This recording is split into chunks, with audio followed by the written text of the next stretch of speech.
Ladies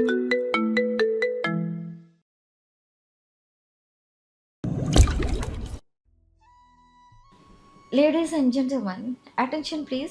একটু আগেই আপনারা নবদম্পতির অসাধারণ একটি পারফরমেন্স মাধ্যমে বিয়ের সূচনা প্লাস সমাপ্তি ঘটেছে দেখলেন। তো এবার আমাদের অর্থাৎ নববধূর বন্ধু মহলের তরফ থেকে, ও সরি, বান্ধবী মহলের তরফ থেকে আপনাদের সামনে পরিবেশন করা হবে একটি। শিশির বুঝতে পারল না ডান্সটা সে কিভাবে সংজ্ঞায়িত করবে, তাই ফারিনের দিকে চোখের ইশারা করতে ফারিন বলল, চমলক্য dance. So everyone, are you ready for this? উপস্থিত জনতার মাঝ থেকে সবাই বলতে গেলে একযোগে বলল, অবশ্যই। রোদেলা জামান শিকদার সার দিকে ইশারা করে বলল, দেখো দেখো, মেয়ে পুরাই তোমার কার্বন কপি হয়েছে। মেয়েটা আমার, তা কপি কি তোমাদের হবে? রোদেলা জামান হেসে বলতে লাগলেন। গর্বে ধরলাম। আ কথাটার ইতি টানতে পারলেন না তিনি। ঠোঁটের কোণে ভেসে উঠল এক মলিন হাসির রেখা। তা দেখে শিকদার শাহ তার হাতের উপর হাত রেখে দৃঢ় কণ্ঠে বলল, নোয়া আমাদেরই মেয়ে। রোদেলা জামান কিছু বলতে পারলেন না, শুধু এক দীর্ঘ নিঃশ্বাস বের হয়ে আসলো তার বুক চিরে। মুহূর্তখানিক পর আনায়া হৃদিতের আসনের সামনে উপস্থিত হলো শিশির, লিসা, আশাসহ আনায়ার ভার্সিটির কতিপয় বান্ধবীরা, সাথে ফারিন আর নিঝুম। হঠাৎই সাউন্ড বক্স বেজে উঠল। পায়ে পায়ে তাল মিলিয়ে ডান্স পারফর্ম করলো সহচরীরা। উপস্থিত সকলে মুগ্ধ নয়নে চেয়ে রইল তাদের এমন অভূতপূর্ব পারফরমেন্সের দিকে। সকলে সবার ডান্সের প্রশংসা করলেও নির্ঝরের দৃষ্টি আটকে গেল এক ফারিনের উপর। আশেপাশে কোনো নারী তার দৃষ্টিতে লক্ষ্যগত হলো না, শুধুমাত্র তার দুষ্টু মিষ্টি সহধর্মিনীটি ব্যতীত। রাত প্রায় 12:30টার কিছু বেশি। হৃদিতের রুমের কিং সাইজ বিছানাটার উপর সাজানো হার্ট আকৃতির গোলাপের পাপড়িগুলোর মাঝে বসে আছে আনায়া। রুমটা সাজানো হয়েছে মাধবীলতা দিয়ে। পুরো রুম মাধবীলতার মিষ্টি ঘ্রাণে মহমক হচ্ছে। কিছুক্ষণ পর দরজা খুলে রুমে প্রবেশ করলো হৃদিত। আলতো হাতে দরজা ছিটকিনি লাগিয়ে সে পা বাড়ালো আনায়ার দিকে। এদিকে হৃদিতের প্রতিটা পদক্ষেপে হৃদযন্ত্রটা যেন বেগতিক হারে নৃত্য করছে। আনায়া ছন্দ হারাচ্ছে হৃদস্পন্দন। কিছুক্ষণ পর হৃদিত এসে আনায়ার সামনে বসলো। সঙ্গে সঙ্গে আনায়ার হৃদস্পন্দন এতটা বেড়ে গেল যেন তা বাইরে থেকে শোনা যাচ্ছিল। হৃদিত মুচকি হেসে আনায়ার ঘোমটাটা সরিয়ে লাজুক মুখশ্রীর পানে এক ঝলক তাকালো। অতঃপর তার ললাটে এঁকে দিল এক দীর্ঘ প্রেমের পরশ। এদিকে হৃদিতের এমন কাছাকাছি উপস্থিতি আর তার প্রথম এমন গভীর স্পর্শে লজ্জায় এক প্রকার কুঁকড়ে গেল আনায়া। বাহাত দিয়ে খামচে ধরল বিছানার চাদর। হৃদিত সে পানে তাকিয়ে মৃদু হেসে বলল, এখনো আমাকে এত লজ্জা মাধবীলতা? আনায়া কণ্ঠ খাদে নামিয়ে বলে, ঘুম থেকে উঠছিলেন না কেন? হৃদিত আর কিছু না বলে দ্রুত বিছানা থেকে নেমে আলমারি থেকে একটা অফ হোয়াইট কালার শাড়ি এনে আনায়ার হাতে দেয়। অতঃপর আনায়াকে উদ্দেশ্য করে বলে, আই থিঙ্ক এই হেভি ড্রেসে তোমার অনেক বেশি আনকমফোর্টেবল ফিল হচ্ছে। আনায়া সম্মতিসূচক মাথা নাড়ায়। আসলে এই ড্রেস অনেক বেশি আনকমফোর্টেবল ফিল হচ্ছিল তার। সে হৃদিতের সাহায্যে বিছানা থেকে নেমে ওয়াশরুমের দিকে পা বাড়ালো। মুহূর্তখানিক পর আনায়া ওয়াশরুমে ঢুকেছে প্রায় আধা ঘন্টার বেশি। এখনও ভেতর থেকে কোনো সারা শব্দ না পেয়ে বেশ চিন্তা হলো হৃদিতের। আর অপেক্ষা করতে না পেরে ধৈর্য হারা হয়ে উদ্বিগ্ন কণ্ঠে সে ওয়াশরুমের বাইরে থেকে দরজা ধাক্কায় বলল, এনি প্রবলেম আইনিন? ভিতর থেকে ভেসে আসলো এক মেলি মৃদু কণ্ঠস্বর। কি সমস্যা? ভেতর থেকে আর কোনো আওয়াজ না আসায় চিন্তা তীব্র হলো হৃদিতের। সে দ্রুত দরজা ধাক্কিয়ে বলল, দরজা খোলো আইনিন। কিছু মুহূর্ত পর ভেতর থেকে দরজা খুলে মাথা নিচু করে দাঁড়ালো আনায়া। সঙ্গে সঙ্গে ওয়াশরুমের ভেতরে প্রবেশ করলো হৃদিত। আনায়ার পরনের লেহেঙ্গাটার দশা অত্যন্ত শোচনীয়।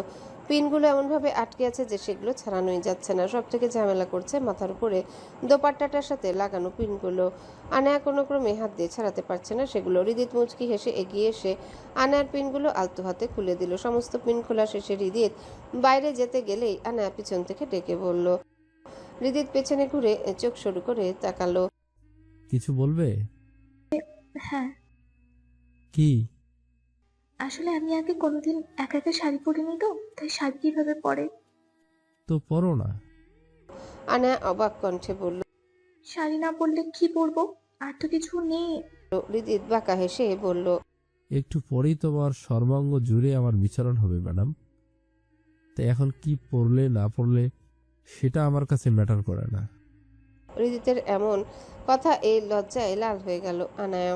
সেদিকে তাকিয়ে হৃদিত বলল, মিসেস খান, এতটা সম্মোহনীয় হবেন না যাতে আমি এখানেই নিজের অস্তিত্বকে আপনার মাঝে হারিয়ে ফেলি। মানে? হৃদিত তার দিকে এক পা করে এগিয়ে আসতে আসতে বলল। মানে হচ্ছে আমি চাচ্ছি না এখানেই। হৃদিতের এরূপ এগিয়ে আসায় আনা এক পা করে পিছাতে কাপ্পা কাপ্পা কণ্ঠে বলে। এখানে কি? হৃদিত দ্রুত আনায়ার দিকে এগিয়ে গিয়ে তার হাত ধরে টান মারে। আরেকটু হলে আনায়া বাথটাবে পড়ে যাচ্ছিল, কিন্তু তার আগে হৃদিত দ্রুত বাঁচিয়ে নেয় তাকে। এত দ্রুত নিজের বাম হাতে টান খেয়ে ভারসাম্য হারিয়ে আনায়া এসে পড়ে হৃদিতের বক্ষদেশের মাঝ বরাবর। হৃদিত আনায়ার পানে চেয়ে বলে। বিশ্বাস করো, আমি একদমই চাচ্ছিলাম না এখানে কন্ট্রোললেস হতে, কিন্তু তোমার শরীর থেকে ভেসে আসা তীব্র মাদকীয় ঘ্রাণ আমাকে মাতাল করে তুলেছে। আম সরি।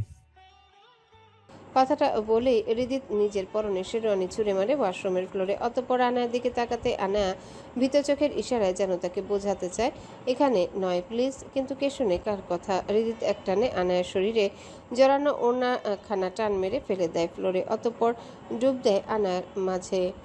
দুজনে মিলে ভেসে যায় এক অন্যরকম প্রেমময় জগতে। সময়গুলো যেন বাতাসে ভর করে উড়ে চলেছে। দেখতে দেখতে কেটে গিয়েছে প্রায় অর্ধ মাস।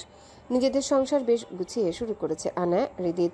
সামনের মাসে রোম যাবে তারা। এদিকে শিশিরও নিজেকে বেশ গুছিয়ে নিয়েছে। নাহিয়ানের আসার এখনও প্রায় মাস তিনেক বাকি, তবে দিনগুলো অতি দ্রুত কেটে যাবে সেই আশায় আছে শিশির নাহিয়ান দুজনেই। প্রতিদিন পালা করে ৩-৪ বার কথা হয় তাদের। ঘড়ির কাঁটায় সকাল 10টা। আজ কর্মদিবস না থাকায় বাসায় বসে বসে বোর হচ্ছিল শিশির। আর এখন তো আনায়াকেও আগের মতো ফ্রি পাওয়া যায় না। শিশিরের মাথায় নাহিয়ানের চিন্তাগুলো বড্ড বেশি জ্বালাতন করছিল। তাই আর কিছু না ভেবে সে নাহিয়ানের ফোনে কল লাগালো। এদিকে নিউ ইয়র্কে নিজের শ্যাডো হ্যাভেনে মিটিং সেরে সবে বিছানায় শরীরটা এলিয়ে দিয়েছিল নাহিয়ান। ঘড়ির কাঁটায় প্রায় রাত 12টা। আর এক সপ্তাহ পর থেকে তেহরানে একটা সিক্রেট মিশন শুরু হতে যাচ্ছে তাদের। এসব নিয়ে আলোচনা শেষে সবে দু চোখের পাতা এক করেছিল নাহিয়ান। হঠাৎই তার সেলফোন বেজে উঠল। বহুদিন পুরাতন রিংটোনটি এখনও বদলানো হয়নি তার। পরপর 2বার কল আসার পর পাশ থেকে সেলফোনটা নিয়ে চোখ বন্ধ অবস্থায় কোনো মতে কানে ধরে সে বলে। হ্যালো, কে? এপাশ থেকে শিশিরের জবাব। এ আর নাহিয়ান চৌধুরীর বউ। শিশিরের কণ্ঠে ঘুমের ঘোরেই মুচকি হাসে নাহিয়ান। এয়ার নাহিয়ান চৌধুরী কে? আমার হাজবেন্ড। তা মিসেস নাহিয়ান চৌধুরী এত রাতে আমায় কল দেওয়ার কারণ, মতলব কি? হ্যাঁ, মতলব আবার কি? আপনার কথা মনে পড়ছিল তাই ফোন দিলাম। ছি ছি, একজনের স্ত্রী হয়ে এত রাতে আমাকে কল দেন? পরকীয়া করার ইচ্ছা আছে নাকি? শিশির নাহিয়ানের কথায় লাজুক হাসলো। একটা লোক কতটা অসভ্য হলে নিজের বিবাহিতা স্ত্রীকেই পরকীয়ার প্রস্তাব দিতে পারে? কিন্তু আই এম সরি মিসেস, আমার ঘরে আমার লক্ষ্যে একটা বউ আছে। সে যদি জানতে পারে তাকে রেখে আমি অন্য কোনো মেয়ের সাথে কথা বলছি, তাহলে সেই মেয়ে সহ আমার কলিজা ভুনা করে গুলিস্তানের মোড়ের কুকুরকে দিয়ে খাওয়াবে। বাজে কথা বলা বন্ধ করবেন। নাহিয়ান মুচকি হেসে বলে। তা বললেন না তো কেন ফোন দিয়েছেন? এমনি কিছু ভালো লাগছিল না তাই। এখন তো আর আনায়াকেও যখন তখন ফোন করতে পারি না। মিস করছেন ম্যাম? চলে আসবো? আমি বললেই কি আপনি চলে আসবেন নাকি? একবার শুধু বলেই দেখুন না। কি করছেন? এই তো আপনার সাথে কথা বলছি। আর আমার সাথে কথা বলার আগে আপনি কি করেছিলেন? ভাবছিলাম। কি ভাবছিলেন? কোনো মেয়েকে নিয়ে ভাবছিলেন? সত্যি করে বলুন কিন্তু। ওরে বাবা, আমার বউ দেখি জেলাস। কথা না ঘুরিয়ে বলুন কার কথা ভাবছিলেন? বাংলাদেশের রেখে আসা আমার জেলাস বউটার কথা। নাহিয়ানের কথায় লাজুক হাসলো শিশির। এই লোকটার প্রত্যেকটা কথায় লজ্জায় নুয়ে পড়ে সে। তবুও তার মনের প্রাণে শুধু এই ঠোঁটকাটা নির্লজ্জ বেহা লোকটিরই অস্তিত্ব। ঘড়ির কাঁটায় সকাল গড়িয়ে দুপুর হতে চললেও এখনো বিছানায় পড়ে পড়ে ঘুমাচ্ছে হৃদিত। কিছুক্ষণ আগেই আনায়াসে একবার ডেকে গিয়েছে তাকে, কিন্তু তাতেও কোনো ভাবান্তর নেই হৃদিতের। 2 দিন আগে হৃদিতের বাবা মা কিছুদিনের জন্য তাদের গ্রামের বাড়ি চলে গিয়েছে। বলা চলে নবদম্পতিকে কিছুদিন একা সময় কাটাতে দেওয়ার জন্যই তারা এমন সিদ্ধান্ত নিয়েছে। পুরো বাড়ি জুড়ে এখন শুধু হৃদিত আর আনায়া। দুপুরবেলায় সকালের বেডটি হাতে রুমে প্রবেশ করলো আনায়া। হৃদিতকে পড়ে পড়ে ঘুমাতে দেখে মাথায় একটা দুষ্ট বুদ্ধি খেললো তার। দ্রুত এগিয়ে এসে হৃদিতের মাথার কাছে বসলো সে। অতঃপর হৃদিতের ডান হাতের একটা আঙ্গুল নিয়ে গরম চায়ে ডুবিয়ে দিল। সঙ্গে সঙ্গে চেঁচিয়ে উঠল হৃদিত। তা দেখে শব্দ করে হেসে ফেললো আনায়া। আনায়াকে হাসতে দেখে হৃদিত বলল। এটা কি করলে? ঘুম থেকে উঠছিলেন না কেন? হৃদিত আঙ্গুলটিতে ফু দিতে দিতে বলল। তাই বলে গরম চায়ে? তার কথা শেষ করার আগে আনায়া এগিয়ে এসে উদ্বিগ্ন কণ্ঠে বলল, চাটা তো বেশি গরম ছিল না, দেখি কোথায় লেগেছে। কথাটা বলে আনায়া হৃদিতের দিকে এগিয়ে আসতে হৃদিত একটা টানে তাকে নিজের বুকের উপর ফেলে তার গলায় মুখ ডুবিয়ে দিয়ে বলল, চাটা একদমই গরম ছিল না, এটা তো তোমাকে কাছে পাওয়ার একটা ট্রাপ ছিল।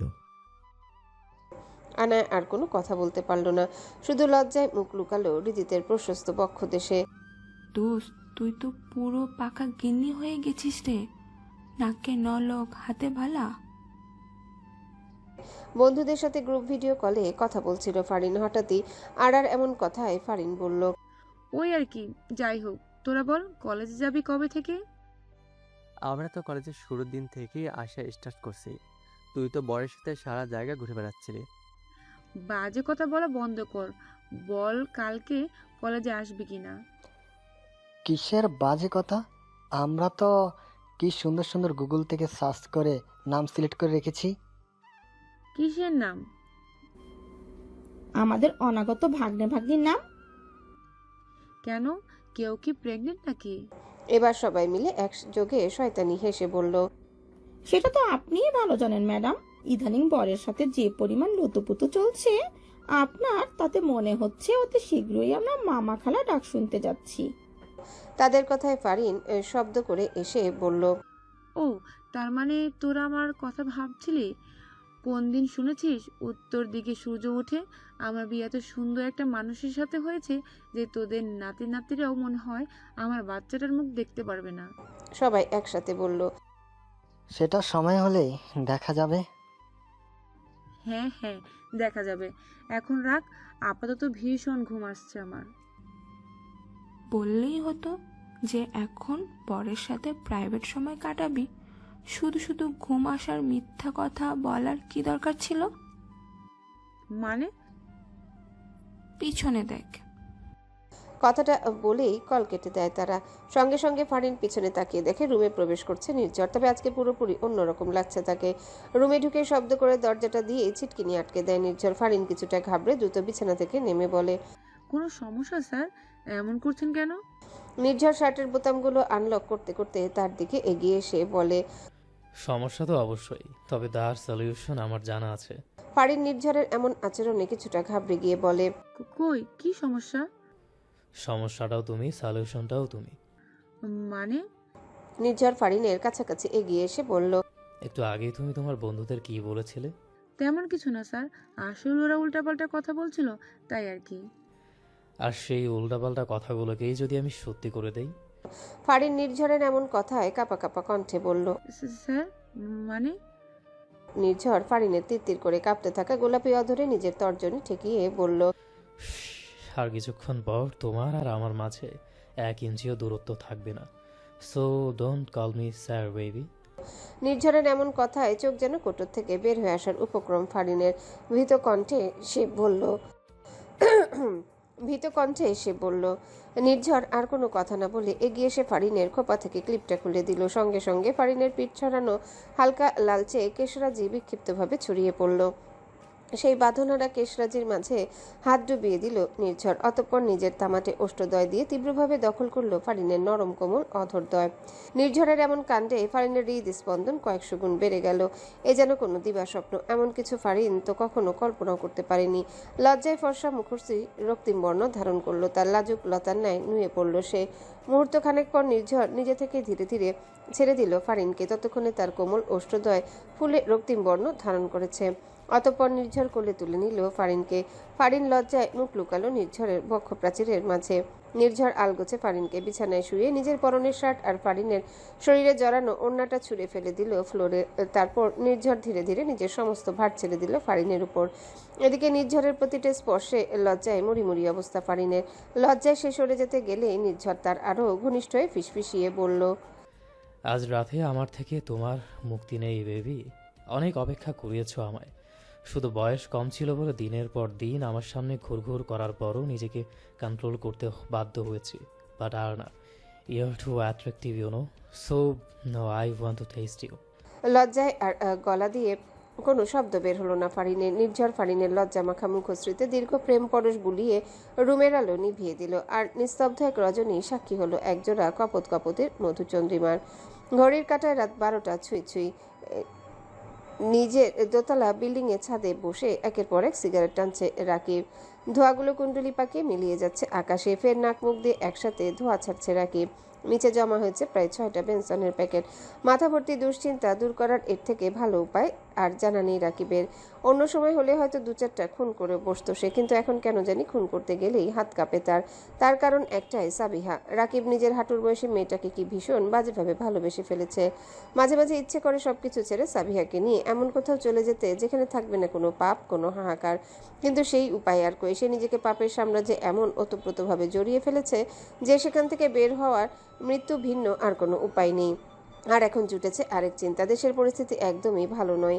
তার উপর সিআইডির লোকেরা যেন পাগলা কুকুরের মতো পড়ে আছে তাদের পিছনে। বিভিন্ন জায়গায় ছদ্মবেশধারী সিআইডির এজেন্টরা ঘুরে বেড়াচ্ছে। এই কারণেই দেশ ছাড়বে তাদের টিম লিডার ইকরামুল হোসেন। ইকরামুল হোসেন পুরো বাংলাদেশে যত কিডন্যাপিং সন্ত্রাসবাদী কার্যক্রম সবের মাথা। যদিও তার পরিচয় নিয়ে রয়েছে বহু ধোঁয়াশা, তবে দীর্ঘ 15 বছরে পাপের সাথে জড়িত থাকার ফলে এই নামটাই একাধিকবার শুনেছে রাকিব। যদিও এই পরিচয় কতটা সত্য তা নিয়ে রয়েছে বহু জল্পনা কল্পনা, তবুও রাকিবের জানা পরিচয় অনুসারে এই পাপের সাম্রাজ্যের প্রতিষ্ঠাতা ইকরামুল হোসেন।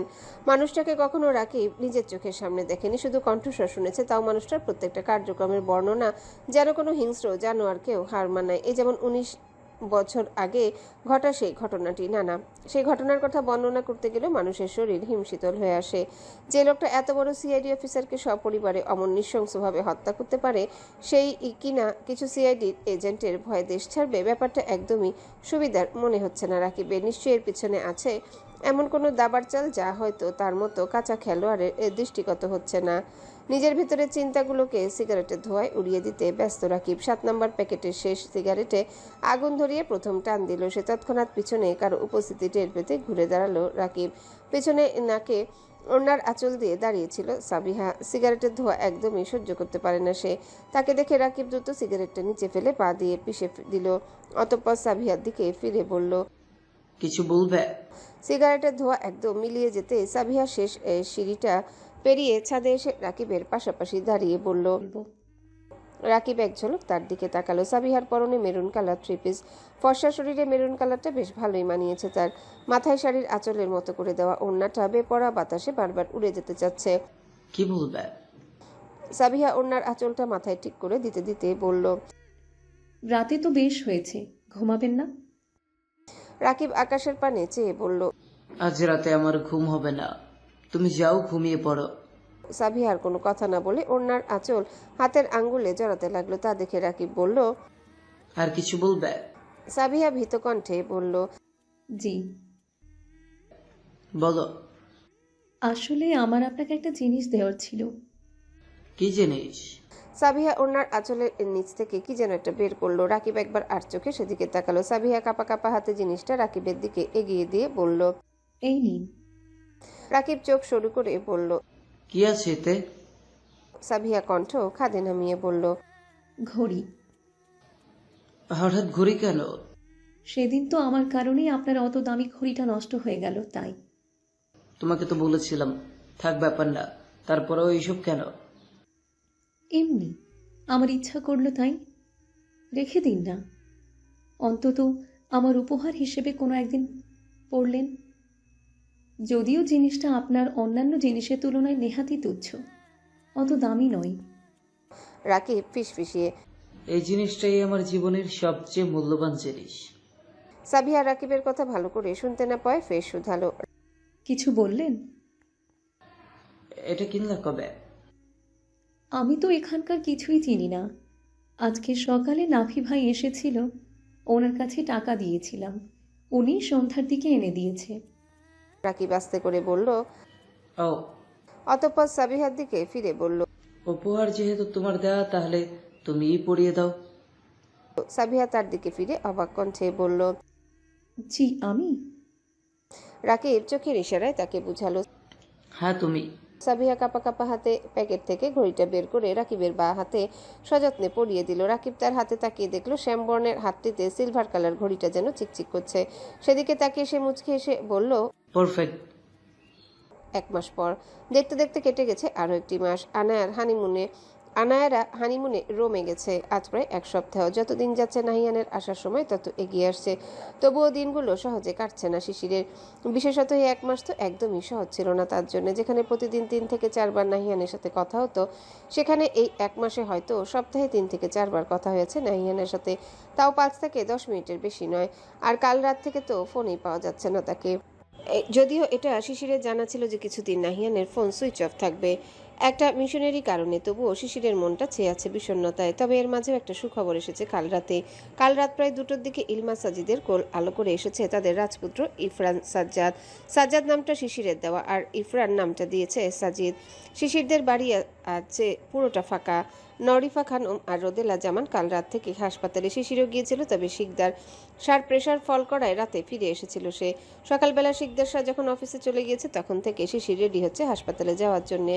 হিজাব বাঁধা শেষে যখন সে সবে সিঁড়ি দিয়ে নামছিল তখন তার মনে পড়ল রোদেলা জামান কাল রাতে পই পই করে বলে দিয়েছে যেন সাজিদের ছেলের জন্য তৈরি করা স্বর্ণের চেনটা শিশির মনে করে নিয়ে যায়।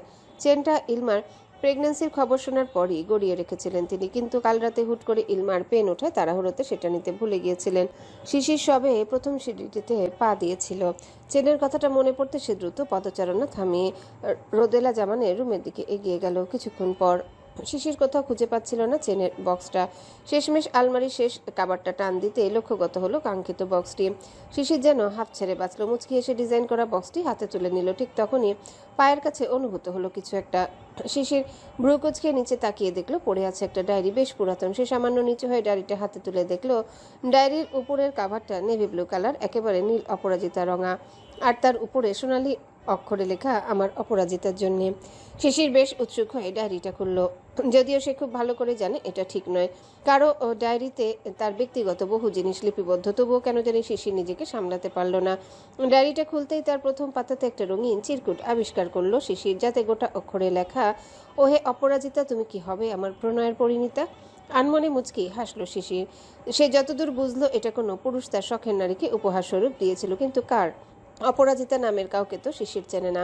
শিশির পরবর্তী পাতা উল্টালো। পরবর্তী পাতাটা সম্পূর্ণ ফাঁকা, কিন্তু তার পরের পাতায় লেখা, অবশ্যই, তবে আমি শুধু আপনার প্রণয়ের না, গোটা জন্মের পরিণীতা হতে চাই, যার সাথে ওই হাসনের মাঠেও হবে আপনার ঠাঁই।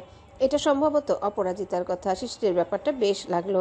এভাবে চিঠির মাধ্যমে হৃদয়ের অনুভূতি ব্যক্ত করার পদ্ধতি শিশিরের জানা ছিল না।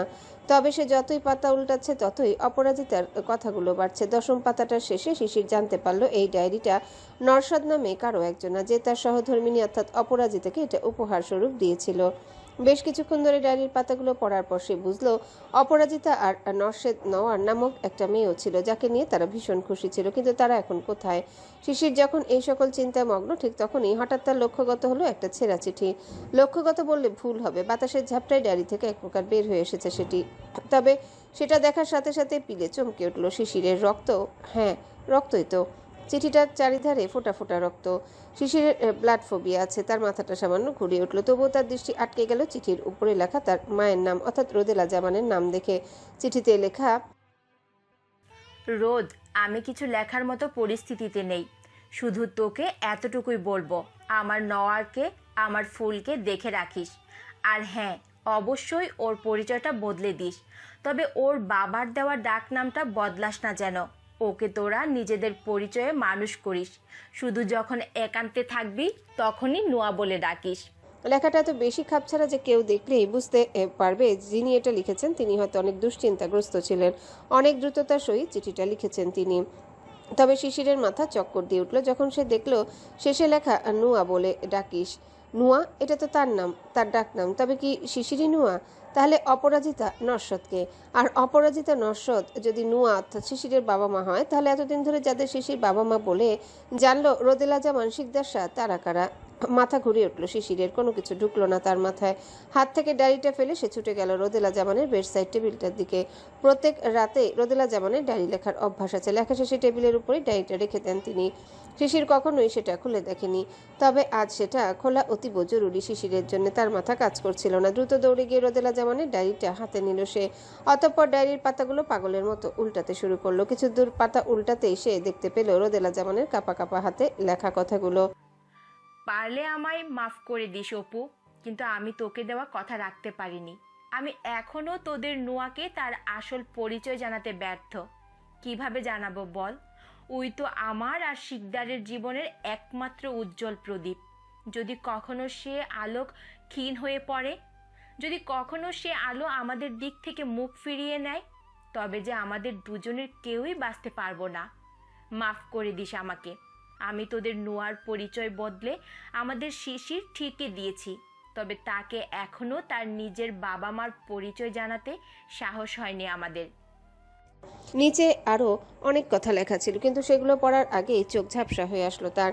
চারিধারে আধার ঘনিয়ে এলো, পায়ে সৃষ্টি হলো মারাত্মক কম্পনের। ধীরে ধীরে সে কম্পন ছড়িয়ে পড়ল পুরো শরীর জুড়ে।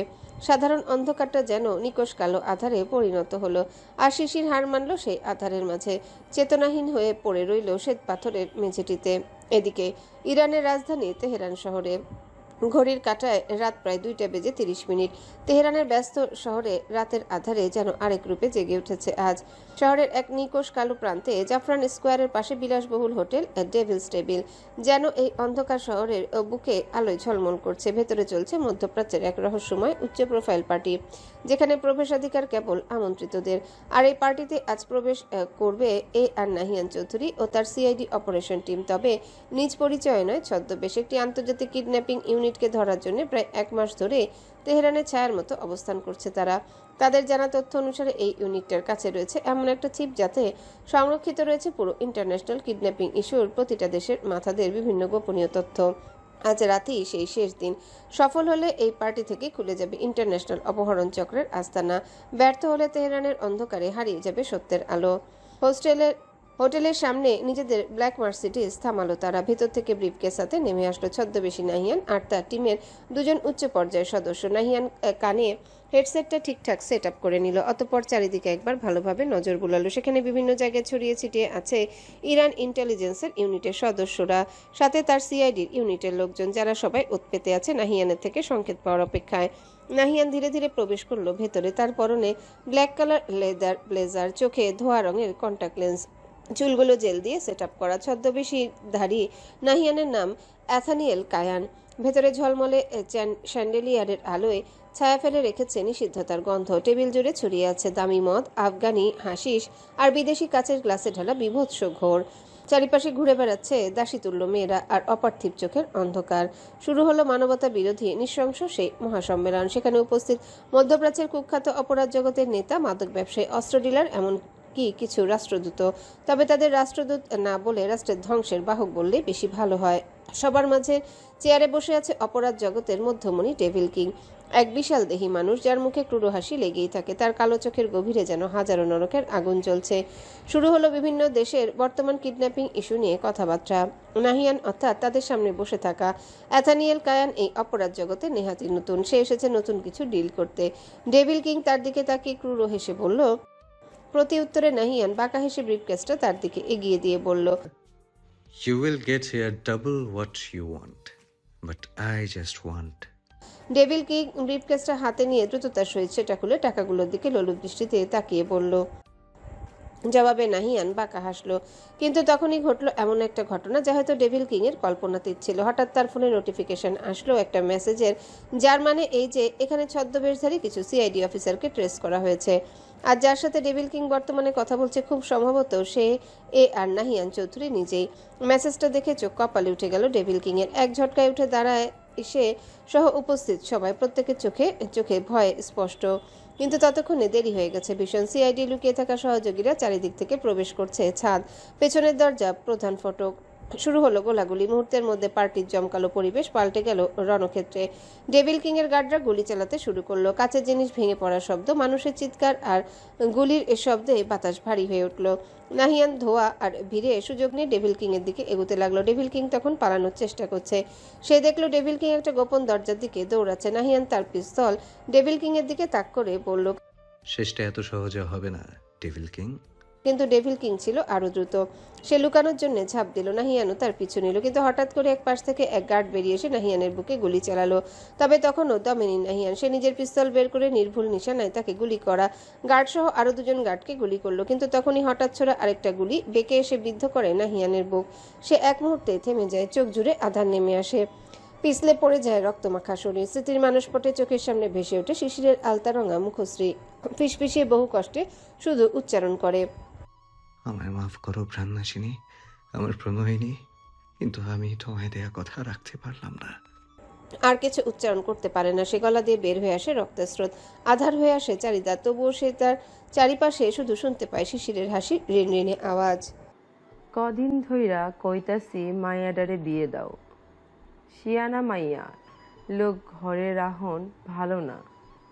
পুরাতন জমিদার বাড়ির রান্নাঘরে রান্না করছিলেন জমিদার মরহুম আব্দুর রফের স্ত্রী আঞ্জুমান বিবি আর তার বড় ছেলের সহধর্মিনী বনলতা বেগম। আব্দুর রফ এই গ্রামের আদি জমিদার ছিলেন। তিনি মারা গিয়েছেন প্রায় 5 বছর। এখন আর তাদের জমিদারি নেই, তবে এখনো গ্রামের একমাত্র মাথা আব্দুর রফ তালুকদারের বড় পুত্র আব্দুর রাজ্জাক তালুকদার। তিনি গ্রামের সবকিছুর একমাত্র বিচারপতি। গ্রামের লোকজন এক ডাকে তাকে রাজ্জাক মাতব্বর নামে চেনে। সময়টা মধ্যাহ্ন, গরমটা ঝাঁকিয়ে পড়েছে রান্নাঘরের উত্তপ্ত হাওয়া, সেই সাথে শাশুড়ির বলা কথাগুলো যেন আগুনের ফুলকি ছড়াচ্ছে। প্রত্যেকদিন একই কথা বলেন আঞ্জুমান বিবি। আজকে না পেরে বনলতা বেগম বলেই দিলেন, আমাকে আর একই কথা কয়দিন ধরে বলবেন আম্মা? আমি তো বলেছি অপরাজিতা পড়াশোনা করতে চায়, আর সবচেয়ে বড় কথা ওর আব্বাও এখন মেয়ের বিয়ে দিতে চায় না। আঞ্জুমান বিবি বনলতা বেগমের কথায় মুখ ঝামটে বললেন, ওরম কথা কত শুনেছি, মাইয়ারে কোনো বাপে বিয়া দিতে চায় না। আর পড়াশোনা করবে নাকি? আর কত পড়াশোনা করবে? মেট্রিক তো দিল। এই গ্রামে ওর বয়সী আর কোনো মাইয়া আসেনি। বনলতা বেগম তরকারি কষাতে কষাতে বললেন, সে কথা আমায় না বলে আপনার ছেলেকে বললেই ভালো করবেন আম্মা। আপনার ছেলেই বলেছে মেয়েকে আরও পড়াশোনা করাবে। কষানো তরকারির ঝাঁজে হাঁচি উঠে গেল আঞ্জুমান বিবি। তিনি মুখ শাড়ির আঁচল দিয়ে ঢেকে বললেন, শোনো মাইয়া, আমি বলি, বাবুকে না হয় আমি বোঝাবো। তুমি এক কাজ করো, তুমি অপুরে বোঝানোর চেষ্টা করো। মাইয়ার যে তেজ, আমি কিছু কইতে গেলেই তো ফোঁস কইরা ওঠে। পাশের গ্রামের হাসন মাতুব্বেরের পোলা আছে না, কি যেন নাম, হ্যাঁ হোসেন আলী, বেটা ভালা, পড়াশোনা নেহাতি খারাপ করেনি, শুধু মেট্রিক ফেল। তবে বাপের বহু টাকা, সেই সাথে শুনেছি বাজারে মুদিখানার দোকানও নিয়েছে, ভালোই ব্যবসা চলতেছে। ওর দাদা আবার তোমার শ্বশুরের ব্যবসার সঙ্গী ছিল তো, তাই আগের দিন ওর দাদি আইছিল আমার সাথে কথা কইতে। তখন তাকে কথার মাঝখানে থামিয়ে বনলতা বেগম বললেন, আম্মা, আমায় বলে লাভ হবে না, আপনি বরং আপনার ছেলেকে বোঝান। আর সবচেয়ে বড় কথা, জোহরের আজান দিয়েছে, অনেক সময় হলো, নামাজে যাবেন না? কথা কইতে গেলেই তো থামাই দাও। আমি নামাজ পইরাই তবেই আইছি, তুঙ্গ ভালো জন্যই বলি। বনলতা বেগম পাশের একটা কাপড়ে হাত মুছে উঠতে উঠতে বললেন, সেটা আমিও জানি আম্মা, কিন্তু আপনার ছেলেকে কে বোঝাবে? আপনি বরং এখানে একটু বসুন, আমি ছোটকে পাঠাচ্ছি। আমি এখনো গোসলও করিনি, গোসল করে নামাজটা পড়েই আসবো। বনলতা বেগম রান্নাঘরের দরজাটা পেরুতে যাবেন, ঠিক তখনই পেছন থেকে আঞ্জুমান বিবি ডেকে বললেন, বড় বউ। বনলতা বেগম দ্রুত পিছনে ঘুরে বললেন, কিছু বলবেন আম্মা? দেখলাম বৈঠকখানায় দুইটা স্যারা বসা, একটাকে তো চিনলামই না, মনে হয় বাইরে থেকে আসছে, আরেকটা মনে হয় কোনোখানে দেখছি। ওরা ওইখান কি করতেছে গো? আম্মা, ওদেরকে আমিও ভালো করে চিনি না। একজন তো মনে হলো মেম্বারের বাড়িতে কাজ করে, জলিল না কি নাম, আর একজন নতুন করে যে ছেলেটা, ও সম্ভবত গ্রামের নতুন। আপনার ছেলের সাথে কি ব্যাপারে জানি কথা বলতে এসেছে, তাই বললাম ওখানে বসতে। দেখো গ্রামের অবস্থা কি ভালো না। আগের দিনও শুনতেছিলাম রমিস আলীর মাইয়ারে পাইতেছে না, আর সেখানে আমগো বাড়িতে তো দুইটা জুয়ান মাইয়া আছে। ব্যাপার না আম্মা, ওরা বলেছে কথা বলেই চলে যাবে। কথাটা বলে সেখান থেকে প্রস্থান করলো বনলতা বেগম। আঞ্জুমান বিবি তার প্রস্থানের পানে চেয়ে কিছু একটা ভাবলেন, অতঃপর বড় হাঁড়িটাতে রান্নার জন্য চাল ধুতে গেলেন। পুরাতন লালচে রঙা কিছুটা ভঙ্গুর দোতলা বাড়িটা। গ্রামের সকলে এক নামে অপরাজিতা কুঞ্জ নামে চেনে বাড়িটাকে। অবশ্য এটা আদি জমিদার বাড়ি হিসেবে এই পার্শ্ববর্তী বহু গ্রামে পরিচিত। বাড়ির চারপাশটা একটু অন্যরকম। প্রায় 8 ফুট উঁচু প্রাচীর ঘেরা বাড়িটার ভেতরে ঢুকলে প্রথমে দৃশ্যমান হয় পুরাতন লালচে দোতলা ভবনটি। একটু সামনে এগোলেই ভবনের ডান দিকে শান বাঁধানো বিশাল পুকুর, যার উত্তর পাশে ঝাপটানো নীল অপরাজিতা পুষ্প বৃক্ষে মোড়া একটা 2 তলা কাঠের দালান। দোতলা ভবনটির বাইরের দিকে নিচতলার বড় বৈঠকখানার বারান্দায় দাঁড়িয়ে আশেপাশের পরিবেশ পর্যবেক্ষণ করছিল নস্রত। হঠাৎই তার দৃষ্টিগত হলো শান বাঁধানো পুকুরটির উপরে সিঁড়িতে বসে খুব মনোযোগ দিয়ে বই পড়ছে একটা মেয়ে। ভালো করে খেয়াল করে নস্রত বুঝতে পারলো সেটা পাঠ্য বই নয়, সম্ভবত উপন্যাসের বই।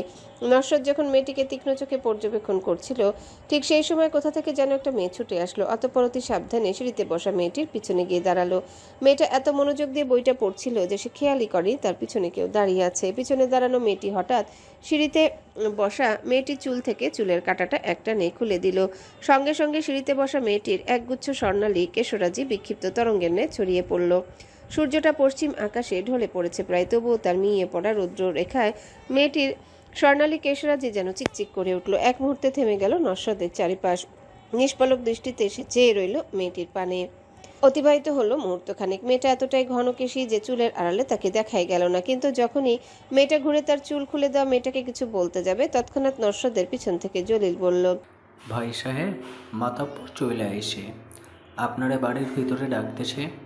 জলিলের কথায় যেন ধ্যান ভাঙল নস্রদের। সেই সাথে কিছুটা বিরক্ত হলো সে। ভ্রুদয় কিঞ্চিত কুচকে জলিলের দিকে ফিরে সে বলল, কে আসে?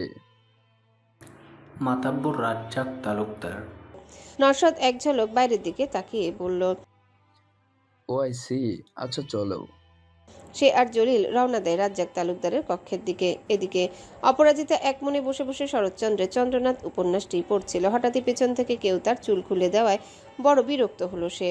সুদীর্ঘ কেশরাজি এক হাতে সরিয়ে সামনে এনে পিছনে ঘুরতে সে দেখতে পেল তার ঠিক পেছনেই দাঁড়িয়ে আছে তার সবচেয়ে প্রিয় বাল্য সহচরী রোদেলা। অপরাজিতা অবশ্য আন্দাজ করতে পেরেছিল যে কাজটা রোদেলারই, কারণ একমাত্র রোদেলাই এই কাজটা করার দুঃসাহস দেখায়। যখনই অপরাজিতা সিঁড়ির ঘাটে এসে বসে, তখনই কোথা থেকে জানি হাজির হয় সে। আর এসেই তার একমাত্র কাজ অপরাজিতা চুলগুলো খুলে দেওয়া। অপরাজিতা ঠোঁট কামড়ে তার দিকে তাকাতে রোদেলা হেসে বলে, তোর এত সুন্দর চুল সবসময় বেঁধে রাখিস কেন রে? আমার যদি এরকম চুল থাকতো না, আমি সারাক্ষণ ছেড়ে দিয়ে সারা গ্রাম ঘুরে বেড়াতাম। অপরাজিতা ফের হাত খোপায় চুলগুলো বাঁধতে বাঁধতে বলল, বিরক্ত লাগে আমার এই গরমে। মাঝে মাঝে তো মনে হয় চুলগুলো গোড়া থেকে কেটে ফেলি, শুধু আম্মার জন্য কাটতে পারি না। রোদেলা মুখ বিকৃত করে বলল, সত্যি বলি অপু, তোর মতো খাইসটা আমি আমার জীবনে দেখিনি। দেখ, পরীক্ষা শেষ হয়ে গেছে, আমরা সবাই ঘুরে বেড়াচ্ছি, আর তুই বসে বসে উপন্যাস পড়ছিস। তাও কি উপন্যাস? এত এত উপন্যাস রেখে চন্দ্রনাথ। কি রে তুই অপু? বুঝলাম তুই শরৎচন্দ্রের উপন্যাস পছন্দ করিস, তো পরিণীতা পড়, দেবদাস পড়, তা না কি এক বিদঘুটে উপন্যাস পড়ে যাচ্ছে। আমার তো ওসব উপন্যাসকে উদ্ভট লাগে। আমার জন্য চন্দ্রনাথ, পথের দাবি, পল্লী সমাজ এগুলোই শ্রেয়। রোদেলা মুখ বাঁকিয়ে অপরাজিতার পাশের স্থানটি পরিষ্কার করে সেখানে বসতে বসতে বলল, হ্যাঁ হ্যাঁ, এই সবই পড়। বদদোয়া দিলাম, তোর বর হবে মারাত্মক পাগলাটে প্রেমিক, যার প্রেম তোকে মাতাল করে তুলবে। ফলে তখন তুই আর এরকম খাইস্টা থাকতে পারবি না। বাজে কথা বাদ দিয়ে বল, কেন এসেছিস? তোর চিন্তা হচ্ছে না? অপরাজিতা ফের বইটি মেলতে মেলতে বলল, কিসের চিন্তা? কালকে তো ম্যাট্রিকের ফল দেবে, আমার যা ভয় করছে না। বাবা বলছে কালকে সকাল সকাল গঞ্জে যাবে, আর যদি ফল খারাপ হয় তাহলে বলছে আমাকে ওই পাশের গ্রামের আব্বাসের সাথে বিয়ে দিয়ে দেবে। অপরাজিতা রোদেলার কথায় হেসে বলল, তা তো ভালো। তুই তো বলিস যে পড়াশোনা তোর ভালো লাগে না, বিয়ে করে সংসার করতে চাস, তাহলে কি সমস্যা? তাই বলে ওই আব্বাসকে, বেডা কালা ভুটকা, ওর ভুঁড়ির নিচে একদিন চাপা পড়লেই তো আমি শেষ, জায়গায় পটল তুলব। তাহলে পরীক্ষা কেন ভালো দিসনি? পরীক্ষা ভালোই দিয়েছি, কিন্তু শুনিসনি যে বেডা পরীক্ষার রুমে ছিল সে কি বলেছিল যে আমি পাশ করলেও নাকি ফেল করিয়ে দিবে। অপরাজিতা হেসে বলল, আরে পাগলি, উনি তো তোর সাথে মজা করে বলেছিল সত্যি সত্যি কি আর পাশ করলে কেউ ফেল করিয়ে দেয়? তাহলে পাশ করব বলছিস? ভালো পরীক্ষা দিলে ইনশাল্লাহ পাশ করবি। রোদেলা বেশ জোরে বলল। আলহামদুলিল্লাহ। রোদেলার এমন কথায় তার দিকে ফিরে ফের হাসলো অপরাজিতা। হাসির কারণে অপরাজিতার বাচওয়ালের টোলখানা গভীর গর্তের মতো ফর্সা ত্বকে নিমগ্ন হলো। ফলে অপরাজিতার সুস্নিগ্ধ মুখশ্রী যেন এক অপার্থিব মাধুর্যে ভরে গেল। ঠিক যেন শরতে সকালে ফোটা শিউলি ফুলের মতো অনবদ্য সুন্দর দেখালো। টগর আর চাপা দুটো হারিকেন হাতে দোতলার বারান্দা পেরিয়ে দক্ষিণ দিকের রুমটার সামনে এসে দাঁড়ালো। ভেতরে এক মনে কিছু একটা পড়ছিল নবাগত আগন্তুক লোকটি, যেখানে নিজে 13 বছরের জীবদ্দশায় অপরিচিত কাউকে এই বাড়িতে রাত্রি যাপন করতে দেখেনি টগর। সেখানে চেনা নেই জানা নেই কোথাকার কোন একটা লোককে দিব্যি বাড়িতে থাকতে দিয়েছেন বড় চাচা রাজ্জাক তালুকদার। সেই সাথে আবার টগর চাপাকে বলেছে যেন তাকে দেখে রাখা হয়। 7 বছর বয়সী ছোট্ট চাপা বিষয়টা গভীরভাবে না নিলেও টগর ব্যাপারটা তো হালকাভাবে নিতে পারছে না। তার মাথায় শুধু একটাই চিন্তা ঘুরপাক খাচ্ছে, লোকটাকে কি তার পরিচয়। সে মনে মনে ভাবলো লোকটার কোনো প্রয়োজন আছে কিনা একবার দেখে তারপর সোজা অপরাজিতার কক্ষে গিয়ে তার কাছে শুধাবে লোকটাকে সে চেনে কিনা। সে ফিসফিসিয়ে চাপাকে বলল, চাপা, তুই গিয়ে শোন ওনার কিছু লাগবে কিনা, লাগে তাহলে আমাকে এসে জানাবি। তুমি যাবে না আপু? না, শুনিসনি দাদি আমাকে কি বলেছে?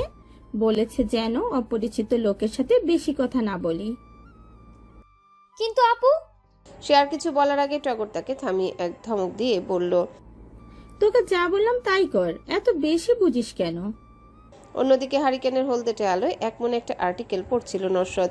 নিস্তব্ধ রজনীতে শুনশান চারিপাশ, কিন্তু হঠাৎই কারো কথার গুঞ্জন কানে আসতে এলিয়ে দেওয়া শরীরটা বিছানা থেকে সামান্য তুলে দরজায় উকি দিতে দেখতে পেল সেখানে হারিকেন হাতে দাঁড়িয়ে আছে দুইজন। একটা 12-13 বছর বয়সী কিশোরী, সাথে খুব সম্ভবত 6 থেকে 7 বছর বয়সী একটা ছোট্ট মেয়ে। তারা সম্ভবত ভেতরে আসা নিয়ে ইতস্তত বোধ করছিল। তাদের দেখে নস্রত মুচকি হেসে ডেকে বলল, তোমরা কি কিছু বলবে? টগর বাইরে থেকে চাপাকে বলল, চাপা, গিয়ে শোন ওনার কিছু লাগবে কিনা। তুমি শোনো না। আমি এখন আপুর কাছে যাব। আপুকে গরম দুধ দিতে বলেছিল বড় মা, একেবারে ভুলে গেছি। তুই যা, আমি গেলাম। কথাটা বলে সেখান থেকে দ্রুত স্থান ত্যাগ করলো টগর। উপায়ন্তর না পেয়ে ছোট্ট চাপা গুটি গুটি পায়ে রুমে প্রবেশ করলো। তাকে দেখে নস্রত হাতে থাকা জিনিসপত্রগুলো স্টাডি টেবিলের উপর রেখে বিছানা থেকে নেমে এসে বলল, কিছু বলবে? চাপার ভীষণ ভয় লাগলো লোকটাকে দেখে। লোকটাকে পাহাড় সম লম্বা ঠেকলো তার কাছে। এত লম্বা মানুষ সে আগে কখনো দেখেনি, দেখবেই বা কি করে। বাড়ির বাইরে তো কখনো যাওয়াই হয়নি তার। কিছুটা ভয়ে কাঁপা কাঁপা কণ্ঠে বলল, তোমার কি কিছু লাগবে? নস্রত মুচকি হেসে তার দিকে এগিয়ে এসে বলল, তুমি কি আমায় ভয় পাচ্ছ? সত্যি কথা বলবো না মিথ্যে কথা? মিথ্যা কথা কি বলতে হয়? চাপা না সূচক মাথা নাড়ালো। তা দেখে নস্রত বলল, তাহলে বলবে কেন? আসলে তুমি না অনেক লম্বা, ঠিক ওই আমাদের বাড়ির সামনে লম্বা গাছটার মতো। চাপার দেওয়া এমন অদ্ভুত উপমায় হাসলো নস্রত। তারপর তার কাছে শুধালো, তোমার নাম কি? চন্দ্রিমা তালুকদার চাপা। বাবা কি কঠিন নাম? চাপা প্রতি উত্তরে মুচকি হাসলো। নস্রত একবার দরজার দিকে তাকিয়ে বলল, তোমার সঙ্গে আরেকজন এসেছিল না, সে কোথায়? ও টগর আপু, ও তো অনু আপুর কাছে গেছে। নস্রত চিনল না অপুকে, কিন্তু চাপার সাথে ভাব জমানোর জন্য বলল, চকলেট খাবে? বলে সে প্যাকেট থেকে একটা চকলেট বের করে চাপার হাতে দিতে গেলে চাপা কিছুটা পিছিয়ে গিয়ে তীব্র গতিতে মাথা নাড়িয়ে বলল, না না। কেন? অনু আপু বলেছে অপরিচিত কারো কাছ থেকে কিছু নিয়ে খেতে নেই। নস্রত এবার কিঞ্চিত ভ্রু কুচকালো। কে এই অপু, যার কথায় কথায় চাপা বলেই যাচ্ছে অপু অপু। হঠাৎই তার মনে পড়ল বাড়িটার নাম অপরাজিতা কুঞ্জ। ঠিক তখনই তার স্মৃতির মানসপটে ভেসে উঠল সকালবেলা জলিলের কথাগুলো। ভাই সাহেব, আপনারে আগুনের মধ্যে ফালাইতে চাইতেছে। নস্রত অবাক হয়ে তখন জিজ্ঞাসা করেছিল, কেন হঠাৎ এ কথা? মানে? জলিল তখন একগাল হেসে বলেছিল, আপনার যে বাড়িতে নিয়ে যাইতেছি ওইখানে একটা মাইয়া আছে। মাইয়া নয়, যেন সাক্ষাৎ আসমানের পরে। যেতেই ওই মাইয়ার দেখেছি, এতেই পাগল হয়ে গিয়েছে। তার কথা প্রথমে অবাক হলেও পরে যখন সে শুনেছিল মেয়েটা সবেমাত্র এসএসসি দিয়েছে, তখন তাচ্ছিল্যের হাসি হেসেছিল নস্বৎ। শহরের কত মেয়ে তার জন্য পাগল, আর এখানে সে কিনা এমন একটা পিচ্চি মেয়ের প্রেমে পড়বে? তার নিজের ছোট বোনও তো মেয়েটা থেকে বয়সে অনেক বড়। সকালটা অদ্ভুতভাবে কেটে গেল নস্বদের। কাল রাতে বৃষ্টি হওয়ায় সকালে গ্রামের পরিবেশটা ভিজে আছে অন্যরকম বৃষ্টিমাখা আবহে। তবে আজ তালুকদার বাড়ির পরিবেশটা অন্যরকম। আজ বাড়ির বড় মেয়ে অর্ণিমা তালুকদার অপরাজিতার ম্যাট্রিকের ফলাফল ঘোষণার দিন, তাই সকাল থেকে বাড়িতে রয়েছেন বাড়ির বড় কর্তা রাজ্জাক তালুকদার। আজ অপরাহ্নে চাপ্পার সাথে পুরো বাড়িটা ঘুরে ঘুরে দেখছিল নওশাদ। পিচ্চি মেয়েটার সাথে ভালোই সম্পর্ক গড়ে উঠেছে তার। হঠাৎই তার লক্ষ্যগত হলো শান বাঁধানো পুকুরটায় ভাসমান দুইটি শ্বেতরঙা রাজহংসী হাঁস, দুটো অন্যরকম সুন্দর। সে হাঁসগুলোর দিকে তাকিয়ে বলল, এগুলো কার হাসি? ওদের একদম হাঁস বলো না ভাইয়া, ওগুলো অনু আপু, শুভ্রা আর শ্বেতা। হাসিরও আবার নাম হয় নাকি? চাপা তাকে কিছু বলতে যাওয়ার আগেই পেছন থেকে টগর তাকে বলল, চাপা দ্রুত আয়, রহমান কাকা গঞ্জ থেকে ফিরেছে, সাথে অনেক মিষ্টি নিয়ে এসেছে। সম্ভবত অপু আপুর ফল অনেক ভালো এসেছে। দ্রুত আয়, বড় আব্বু ডাকছে তোকে। চাপা বোনের কথা অনুযায়ী এক ছুটে দৌড়ে গেল। অপু আপুর ফলাফল বরাবরই খুব ভালো হয়, আর প্রত্যেকবারই ফলাফল দেওয়ার পর বড় আব্বু সারা এলাকা জুড়ে মিষ্টি বিলায়। সেই সাথে বাড়িতে খাওয়া দাওয়া তো আছেই। আজকে শুক্লা দ্বাদশীর রাত। নিজের কাঠের দালানটির দোতলার বারান্দায় অপরাজিতা গাছটির কাছে দাঁড়িয়েছিল অর্ণিমা তালুকদার। অপরাজিতা এই দালানটি বিশেষভাবে তার জন্য তৈরি। সারাদিন মূল ভবনে লোকজন গিজগিজ করে। কেউ বা তার বাবার সাথে বিভিন্ন আলোচনা সমালোচনা করতে আসে, কেউ বা আসে দাদি চাচির সাথে পারিবারিক বিষয় নিয়ে গল্প করতে। নানা কারণে পড়াশোনার বিঘ্ন ঘটত অপরাজিতা। সেই কারণে রাজ্জাক তালুকদার নিজেই মেয়ের জন্য পুকুর পাড়ে নির্জন জায়গাটিতে একটা কাঠের ছোট্ট দোতলা দালান তৈরি করে দিয়েছিল। সেখানে অপরাজিতা ফুলের চারা লাগিয়ে দালানটাকে আরো বেশি শোভিত করেছে অপরাজিতা। হারিকেনের নিভু নিভু হলদেটে আলোয় বারান্দায় বসে শরৎচন্দ্রের পথের দাবি উপন্যাসটির 10ম পাতাটা খুব মনোযোগের সাথে পড়ছিল অপরাজিতা। হঠাৎই তার দৃষ্টিগত হলো বাড়ির প্রধান ফটক দিয়ে বের হয়ে যাচ্ছে কেউ। খুব খেয়াল করে অপরাজিতা বুঝলো এটা বাড়ির কেউ নয়, কেননা এত রাতে বাড়ি থেকে কেউ বের হয় না। অপরাজিতা বেশ খেয়াল করে দেখলো লোকটার উচ্চতা প্রায় 6 ফিট, তীক্ষ্ণ ও শৈল্পিক তার দেহ। লোকটার পিছনে কেউ আছে কিনা দেখার জন্যে যেই না পিছনে ঘুরলো তৎক্ষণাৎ অপরাজিতা বুঝলো এটা তাদের বাড়ির কেউ নয়, এটা সেই নবাগত আগন্তুক। কাল রাতে টগর বেশ অনেকক্ষণ ধরে তার সাথে বসে বসে লোকটার গল্প দিচ্ছিল। টগরের ভাষ্যমতে অপরাজিতা যা বুঝলো লোকটাকে ভালোই খাতির করছে তার আব্বা। কিন্তু উনি কোথায় যাচ্ছে? এত রাতে তো গ্রামের কেউ জেগে থাকে না। সবচেয়ে বড় কথা, জমিদার বাড়ির মূল ফটক এতক্ষণে আটকা পড়ে যায়। দারোয়ান আমির আলী এতক্ষণে ঘুমিয়ে পড়ে। তাহলে লোকটা যাচ্ছে কোথায়? অপরাজিতা আর পাঁচ না ভেবে দ্রুত সিঁড়ি বেয়ে নেমে পিছু করে লোকটা প্রধান ফটক পেরিয়ে এগিয়ে চলল গ্রামের নির্জন রাস্তাটার দিকে। অপরাজিতা বেশ অবাক হলো। এই রাস্তাটা সোজা যায় একটা পোড়া বাড়ির দিকে। বাড়িটা ভঙ্গুর পরিত্যক্ত অবস্থায় পড়ে আছে বহুকাল ধরে। গ্রামের মানুষের ভাষ্যমতে সেখানে জিন ভূতের বাস। যদিও অপরাজিতার কাছে এইসব কুসংস্কার, তবুও লোকটা সেদিকে কেন যাচ্ছে তা নিয়ে কৌতূহলের শেষ নেই তার মাঝে। যে মেয়েটি দিনের বেলাতেও একবার বাড়ি থেকে বের হয় না, সেই মেয়েটি মধ্যরাতে পিছু নিয়েছে প্রাপ্তবয়স্ক যুবকের। কথাটা গ্রামে জানাজানি হলে তার নামে বদনাম রটাতে গ্রামবাসী এক মুহূর্ত সময় নেবে না। তবু এই লোকটির পরিচয় জানার জন্য আর লোকটি এত রাতে কোথায় যাচ্ছে তা জানার জন্য অপরাজিতা তার পিছু করেছে। লোকটা সোজা পোড়াবাড়ির সামনে এসে থামলো। কিছুটা ঘুরে আশপাশ দেখতে অপরাজিতা দ্রুত লুকালো পোড়াবাড়িটার পিছনে। লোকটি অর্থাৎ নস্বৎ দ্রুত কদম ফেলে প্রবেশ করলো পোড়াবাড়িটির ভেতরে। অপরাজিতা ভাবলো এখন তার চলে যাওয়া উচিত। কাল সকালে না হয় আব্বাকে দিয়ে শুনবে লোকটার কাছে সে কেন এখানে এসেছিল। কিন্তু সে যখন চলে উদ্ধত হচ্ছিল তখনই ভেতর থেকে ভেসে আসলো সেই আগন্তুকের গভীর কণ্ঠ। যদি স্বীকার না করে তাহলে মেরে ফেল, কোনো কথা ছাড়াই। এমন ভাবে মারবি যাতে ওর সাথে থাকা লোকগুলো মৃত্যুকে নয় তোকে ভয় পায়।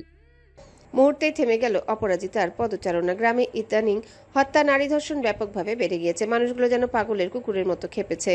তাহলে কি এই লোকটাই সেই দলের কেউ? এক মুহূর্তে শ্বাস আসলো অপরাজিতা। সে গুটি গুটি পায়ে এগিয়ে সামান্য উকি দিল বাড়িটার ভিতর, যেখানে নিভু নিভু হারিকেনের হলদেটে আলোয় দৃশ্যমান কতগুলো মুখ। অপরাজিতা সেখান থেকে দ্রুত পেছনে ঘুরে যখনই বের হয়ে আসতে যাবে ঠিক তখনই তার হাত ধরে টান মারে কেউ। হ্যাচকা টানে ভারসাম্য হারিয়ে অপরাজিতা পরে কোনো সুঠামদেহী যুবকের প্রশস্ত বক্ষ দেশে। মুহূর্তে এর চোখগুলো কোটর থেকে বের হয়ে আসার উপক্রম হয় তার। সে চিৎকার করে কিছু বলতে যেতে যুবকটি শক্ত হাতে তার মুখ চেপে ধরে। অপরাজিতা নিজের মধুরঙ্গা ডাগর ডাগর চক্ষু মেলে তাকায় লোকটির দিকে। চিনে ফেলে তাকে সে। এটাই তো সেই আগন্তুক। হারিকেনের হলদেটে আলোয় অপরাজিতা স্পষ্ট বুঝলো অপর পাশের আগন্তুক লোকটি বিমোহিত দৃষ্টিতে চেয়ে আছে তার পানে। ছি ছি ছি ছি ছি ছি ছি ছি ছি ছি ছি। আরে এই যদি গ্রামের মাতব্বরের মাইয়ার হাল হয় তাহলে তো বোঝাই যাচ্ছে মাতব্বরের পারিবারিক শিক্ষা কেমন। এই শিক্ষা নিয়ে কিনা তিনি গ্রামের মাতব্বরের ছি ছি ছি ছি ছি ছি এই নাকি মাইয়া মেলা শিক্ষিত হয়েছে। হ্যাঁ থাক বাবা, হামাগো মাইয়ারা অশিক্ষিত আছে, ওই অশিক্ষিতই ভালা। হ্যাঁ অন্তত শিক্ষিত মাইয়া লোকের মতো নষ্টামি তো করতাছে না। হ্যাঁ তালুকদার বাড়ির বিশাল উঠোনে আজ জমায়েত হয়েছে পুরো গ্রামবাসী। তারা যে যার মতো অপরিচিতার উপর কাদা ছিটাতে ব্যস্ত। নিজের একমাত্র আদরের মেয়ের এমন অবস্থা সচক্ষে দেখার পরেও কিছু করতে পারছেন না মাতব্বর রাজ্জাক তালুকদার। উঠোন ভর্তি মানুষের সামনে মাথা নত করে দাঁড়িয়ে আছেন তিনি। তবে এখানে শেষ হলো না। মানুষজন ইচ্ছে মতো পাথর, পচা ডিম, টমেটো ছুটতে থাকলো অপরাজিতাকে উদ্দেশ্য করে। পাথরের আঘাতে রক্তাক্ত হয়ে উঠল তার ফর্সা নরম কোমল মুখশ্রী। এলাকাবাসীর সাথে যোগ দিল পাশের গ্রামের মাতব্বর হোসেন আলীর পুত্র শাহাদাত আলম। অপরাজিতের উপর আগে থেকেই বেশ ক্ষোভ জমেছিল তার। কিছুদিন আগে অপরাজিতার সাথে জোরপূর্বক কথা বলার চেষ্টায় জনসম্মুখে অপরাজিতা তাকে ঠাটিয়ে চড় মেরেছিল। সেই সাথে রাজ্জাক মাতব্বরের অপমান তো আছেই, প্রতিশোধ প্রবণতা জেঁকে আছে তার মাঝে। অন্যদিকে মেয়ের এমন করুণ অবস্থা সইতে পারলেন না রাজ্জাক তালুকদার। তিনি সবাইকে উদ্দেশ্য করে বললেন, থামুন আপনারা, অনেকক্ষণ ধরেই আপনাদের কথা শুনছি। একবার তাকিয়ে দেখুন আমার মেয়েটার কি অবস্থা করেছেন আপনারা। এখনও যদি আপনারা না থামেন তাহলে কিন্তু আমি আমার ক্ষমতা প্রয়োগ করতে বাধ্য হব। উপস্থিত জনস্রোত থেকে কেউ একজন চিৎকার করে বলে উঠল, তা তো করবে নয়, ক্ষমতা আপনার হাতে, মাইয়ার দোষ কি আর আপনার চোখে পড়বো? হ্যাঁ রাজ্জাক তালুকদার এবার খেপে গিয়ে বললেন, আপনারা সেই সময় থেকে বলে চলেছেন আমার মেয়ে দোষ করেছে, কিন্তু কি দোষ করেছে সে? শাহাদাত আলম এগিয়ে গিয়ে বলল, আপনার মাইয়া নষ্টামি করতে গিয়ে ধরা পড়েছে।